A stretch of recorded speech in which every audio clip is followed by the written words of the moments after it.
an start policy raibh an íomh go dhéanach idir gealú nó go fágach fangéid áirithe de start nó blug áras anú ein cinál tithíocht Seoighe de nú Phoiblí is tógach gus féidir sin phlé ar bhealh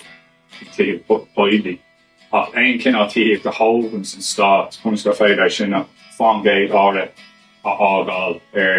leathchéad. It comes back to the sort of questions of decolonisation, questions of being proactive around language struggle and language. You don't want to be focused on language preservation, you want to be focused on language forward-thinking, decolonial manner, and what better way than building Lonnaíochtaí where you're not sitting back and putting the sort of fence up around you and waiting for the sort of forces of English and capitalism to wash over you, and all the sort of linguistic studies have shown that if you do that, the languages continue to decline in all minority language contexts. So what you have to do is go forward sort of with a decolonial mindset and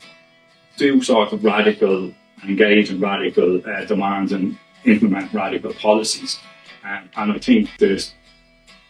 concept of Lonnaíochtaí Lán-Ghaeilge ties in well with universal public housing and with the sort of drive towards the new republic.